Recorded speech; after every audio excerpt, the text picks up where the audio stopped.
हैं बुलंद बिहार। इस वक्त हमारे साथ हैं भगवानपुर प्रखंड प्रमुख शत्रुघ्न जी। पंचायती चुनाव के दरमियान चुनाव यात्रा में हम इनसे मुलाकात करने आए हैं, इनसे खास बातचीत होगी पंचायत चुनाव पे। सबसे पहले बुलंद बिहार में आपका सर बहुत बहुत स्वागत है। नमस्कार सभी लोगों को हमारी तरफ से नमस्कार और अभिनंदन है आपको भी। आप एक युवा शिक्षित और योग्य उम्मीदवार के रूप में, योग्य प्रमुख के रूप में बेगूसराय में जाने जाते हैं, अपनी बात को बेबाकी से रखते हैं। तो सबसे प्रथम सवाल सर आपसे ये होगा कि पिछले 5 साल के कार्यकाल में आपने कौन कौन सा काम किया है?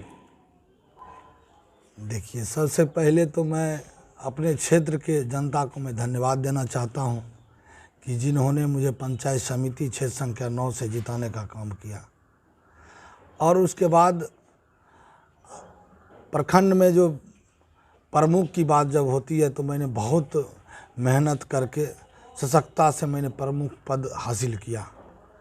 और एक कमज़ोर वर्ग के लोग होते हुए भी, एक कमज़ोर फैमिली से होते हुए भी मैंने उस सीट को हासिल किया। और मैंने 5 सालों में आज तक जो जितने भी प्रमुख बने हैं, आज विकास के नाम पर मैंने उनसे बहुत 5 गुने काम किया है। आप देख लीजिए, भगवानपुर प्रखंड जर्जर हुआ करता था। भगवानपुर प्रखंड परिसर के अंदर ना किसी को बैठने की व्यवस्था थी, ना आरटीपीएस की व्यवस्था था, ना हॉस्पिटल की व्यवस्था दुरुस्त थी। जब मैं प्रमुख बना तो डॉक्टर की लापरवाही जब हुई, मैंने डॉक्टर को सस्पेंड करवाया और स्वास्थ्य व्यवस्था पर नकेल कसने का काम किया। साथ साथ आप देखिए, जब मैं प्रमुख बना तो मैं वहाँ पर देखा कि छोटा सा आरटीपीएस के नाम पर एक रूम था और वहाँ पर सैकड़ों लोग लाइन लग के अपने आरटीपीएस पर काउंटर पर खड़े रहते थे। मैंने जनता की स्थिति और परिस्थिति और दिक्कतों को देखते हुए मैंने आरटीपीएस काउंटर 5 काउंटर बनवाया और आरटीपीएस काउंटर को बड़ा बनवाया। आप देखते होंगे कि प्रखंड के आगे गंदा और कचरा पड़ा हुआ ढेर था, जहां शुगर लोग वास करते थे, शुगर उसमें रहते थे, गंदगी बीमारियां फैल रही थी। मैंने उसको भरवा कर वहाँ मार्केट कॉम्प्लेक्स बनाने का काम किया। प्रखंड में पंचायत समिति भवन जर्जर स्थिति में था, जहाँ पर लोग गाय भैंसे बांधा करता था। मैं उसको सौंदर्यीकरण करा के आज मेरे प्रखंड के तमाम पदाधिकारी और जनप्रतिनिधि को बैठने का जगह बनवाया। क्योंकि सर आप एक भाजपा के भी कद्दावर नेता इस क्षेत्र में हैं, बेगूसराय में भी आपका नाम चलता है और फेसबुक पे जो सोशल साइट्स हैं उस पर काफ़ी एक्टिव रहते हैं आप। एक वीडियो आपका मैं देख रहा था, डीलर के प्रति आपने बहुत सारी बातें कही थी, जनता की लड़ाई आप लड़ रहे थे उस समय। वो जो 5 साल का कार्यकाल था आपका, कितनी परेशानियों से गुजरा और उसके बावजूद आपने जनता के बीच क्या क्या काम किया, घर घर डोर टू डोर?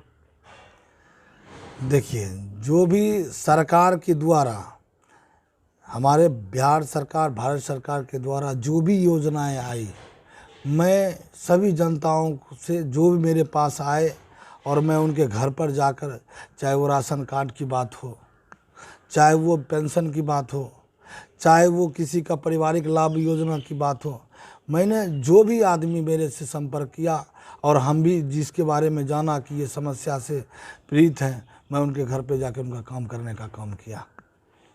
एक सवाल सर, सबसे बड़ा सवाल है इस पंचायती चुनाव का, घूसखोरी सरेआम दिखी पूरे बिहार में, चाहे इंदिरा आवास की योजना हो, नल जल की योजना हो, या फिर आप ले लीजिए शौचालय की योजना हो। तो आपके क्षेत्र में क्या स्थिति रही?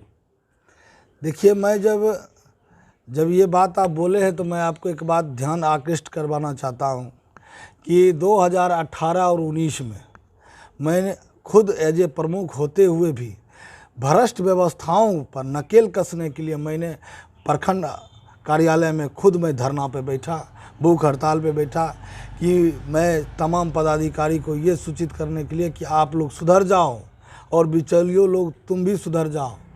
हम अगर तुम नहीं सुधरे तो हम अनशन करेंगे, ये अनशन पटना तक चलेगी। और उसके बाद मैंने जब शौचालय की भ्रष्टाचार की बात बोल रहे हैं तो शौचालय में जब ये त्रुटि पाई गई तो मैं 6 महीना उस भ्रष्ट पदाधिकारी के विरुद्ध मैंने एक फाइल तैयार किया, जिसमें आपको पता होगा कि हाहाकार मच गया प्रखंडों में। उस ऐसे पदाधिकारी पर केस हुआ, उसको सस्पेंड किया गया।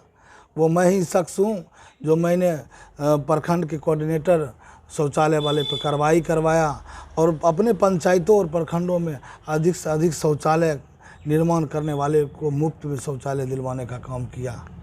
चलिए सर, आगे ऐसी कौन कौन सी योजनाएं हैं यदि आपको दोबारा मौका मिलता है, जो कि आप पंचायत समिति भी हैं दामोदरपुर के पंचायतों से, दोबारा यदि आपको मौका मिलता है तो कौन कौन सी ऐसी योजनाएं हैं, कौन कौन सा ऐसा आपका एजेंडा है जिसको आप करने का काम करेंगे? देखिए, मैं तो फर्स्ट एजेंडा बता रहा हूँ आपको। मैं अभी फ़िलहाल कल मैं अपने माननीय भू राजस्व मंत्री रामसूरत बाबू से मिलने के लिए मौका मिला, उनके आवास पर गया तो मैंने उनके पास एक मुद्दा रखा कि सर, अभी बिहार में और हमारे प्रखंडों में बहुत ऐसे लोग हैं जो भूमिहीन हैं और उनको जो है आवास, प्रधानमंत्री आवास अलॉट होता है, मगर उनको ज़मीन नहीं रहने के कारण वो आवास नहीं बना रहे। इसीलिए आप अपने यहाँ के पदाधिकारी सीओ से, एडीएम साहब से, एसडीओ से आप ये एक निर्देश बनाइए, जो हमारे सरकारी ज़मीन है वो सरकारी ज़मीन को एक्वायर करके जो गैर बजरवा जिसको बोलते हैं, वो ज़मीन एक्वायर करके हमारे जो आम जनता है, गरीब हैं, जिनको आवास नहीं है, उनको मुहैया कराए जो ज़मीन को। सर, आपके ही पंचायत में, जहां से आप पंचायत समिति सदस्य हैं, वार्ड नंबर 9 में मैं गया था, वहां जो महदलित मोहल्ला है, टोला है, वहां पे सड़कें नहीं बनी है और उन लोग का ये भी शिकायत था कि बाथरूम उनको जो बनाया गया, चूँकि उनके पास ज़मीन जैसा आपने बताया नहीं है, तो उन लोगों का जो बाथरूम है वह सालों से नहीं बना है, जो सरकारी तौर पे बनाना था। 6-7 महीने बाथरूम को भी देखा। तो उनके साथ सबसे अधिक समस्या है, ना सड़कें आपके जो भी प्रतिनिधि हैं ना उनके क्षेत्र तक गया, ना ही बाथरूम पहुंच पाया, मकान भी नहीं पहुंच पाया है। मैं आपको एक और बात बताना चाहता हूं, जो बात आप बोले हैं, वो रास्ता जो अभी नहीं बना है या शौचालय का जो परेशानी है, उसके लेके मैं बहुत चिंतित था और चिंतित हूं, क्योंकि पंचायत समिति और प्रमुख का जो भी अधिकार दिया गया, वो वार्ड क्षेत्र में बगैर वार्ड समिति प्रबंधन से और मुखिया से बगैर अनुमति के आप पंचायत समिति लोग वहाँ काम नहीं कर सकते थे। उसके बावजूद भी मैंने उसको बनाने के लिए अपने पंचायत समिति में फंड को अलॉटमेंट करने का आदेश दिया गया, मगर वहाँ पर एक इशू फंस गया। बीडीओ साहब बोले क्या कि आप प्रमुख साहब ये काम नहीं कर सकते हैं, ये योजना पहले से वार्ड सदस्य और मुखिया के द्वारा स्वीकृत है, अगर वो एनओसी आपको देता है तभी आप काम करते हैं। क्योंकि वहाँ पे मेरा हाथ बंधा हुआ था मेरा, उसके बावजूद भी मैंने समन्वय बनाने का कोशिश किया वार्ड सचिव से, वार्ड से, मुखिया से, उसके बावजूद भी नहीं बना। तो इसके लिए मैं बहुत दुखी और चिंतित हूँ, मेरा जनता वहाँ बहुत परेशान है। एक अंतिम सवाल सर, आप चूँकि ब्लॉक में बैठते हैं, आपका बाज़ाब्ते ऑफिस है वहाँ पे, और ब्लॉक में जैसा कल परसों के सर्वे में प्रभात खबर ने छापा था कि थानेदार हो या ब्लॉक के जो कर्मचारी हैं, लिपिक हैं, भू राजस्व कर्मचारी है, ये सबसे भ्रष्ट तंत्र में आते हैं, मीन्स वो सबसे भ्रष्ट अधिकारी होते हैं। तो आपके यहाँ की क्या स्थिति है फिलहाल वर्तमान की? मैं पूर्व में भी और अभी भी मैं मीडिया के आपके माध्यम से बता रहा हूँ कि मैं जब तक कुर्सी पे था, अगर रहूँगा, जो व्यक्ति का काम हमसे अगर मिलेंगे, उनका काम कोई बगैर पैसा, बगैर घूस रिश्वत का होगा, उनको कुछ नहीं लगेगा।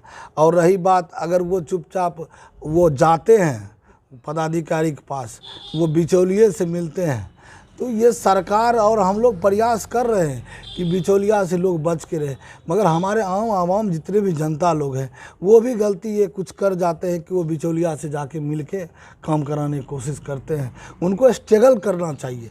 अगर पदाधिकारी पैसा मांगता है तो उनको हमारे जैसे प्रखंड पदाधिकारी से प्रखंड सीनियर पदाधिकारी को शिकायत करनी चाहिए और उनका काम होगा, क्यों नहीं होगा, उस पर तटस्थी रहना चाहिए सभी लोगों को। एक बात और बता देते हैं, मैंने 5 सालों में प्रखंड में जो भ्रष्ट पदाधिकारी थे, चाहे वो थानेदार थे, चाहे वो सीओ के पदाधिकारी थे, चाहे बीडीओ के साहब के जो नीचे कर्मी थे, सभी पे नकेल कसने का काम किया। आवास सहायक पर कार्रवाई करवाने का काम किया।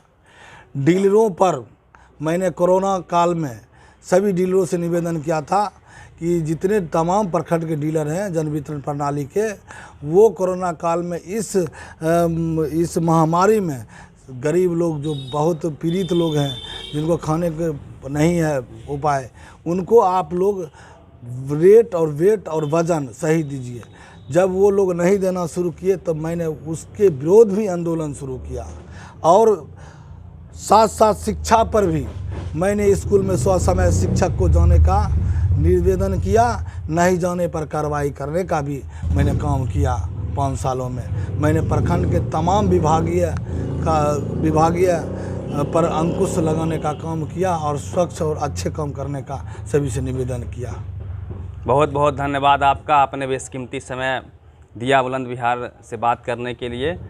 और ये शत्रुघ्न बाबू थे, प्रखंड प्रमुख भगवानपुर। अपनी लोकप्रियता अपने कामों से इन्होंने बनाई है और युवा हैं, जोशीले हैं, अपनी बात को प्रमुखता से रखने के लिए जाने जाते हैं। इनका वीडियो भी काफ़ी वायरल होता रहता है जब ये जनता की लड़ाई लड़ते हैं। बहुत बहुत धन्यवाद आपका, धन्यवाद। चलिए, नमस्कार।